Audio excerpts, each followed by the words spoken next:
The next day I had decided to this time, wait until it was home time and then go to the feminist study class. I knocked on the classroom door, loud enough for it to be heard, and Miss Monroe's voice was music to my ears as she called out, "Come in." Her voice was very inviting, but I had to keep my wits about me. I slowly opened the classroom door and ever so carefully crept into the classroom. Miss Monroe was at the bottom of the classroom, and the moment she saw me, she came rushing up towards me in a flash.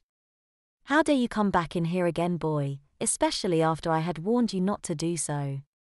I was somewhat a little wounded. Miss Monroe already knew my name, but she called me boy. Why? I put this aside as I was prepared to defend myself. "Miss. Miss. That's Miss Monroe to you, boy.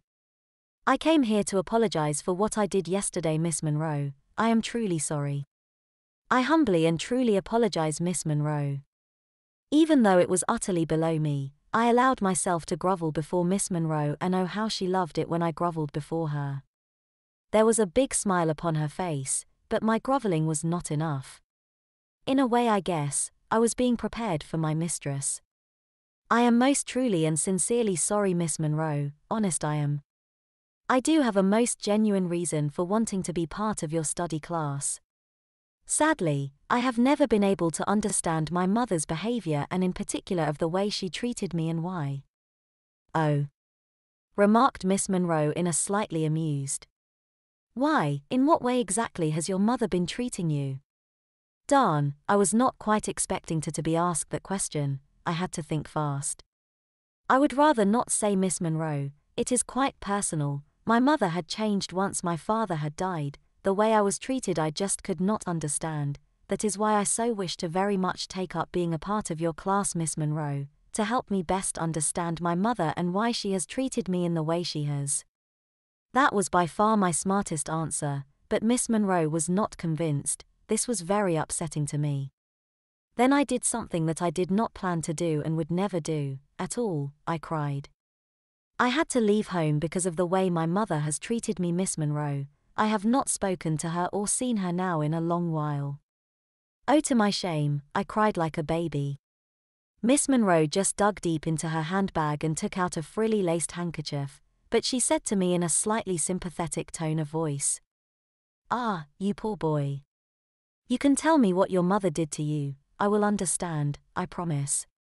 She still was calling me boy. I had hoped by now that Miss Monroe would be calling me by my own name. I can't, Miss Monroe. Those memories are just too painful for me," I sobbed.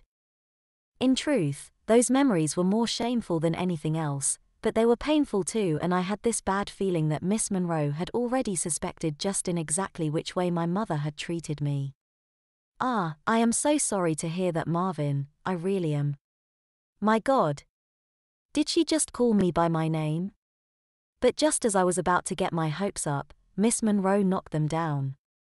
"I am truly sorry to hear that you are having issues with your mother, Marvin, but I feel that this is more of a matter best dealt with by our counselor, Mrs. Heather Watson, not by you attending this class.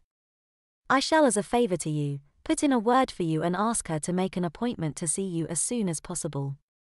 Oh, that is most definitely not what I had in mind, not the college counselor.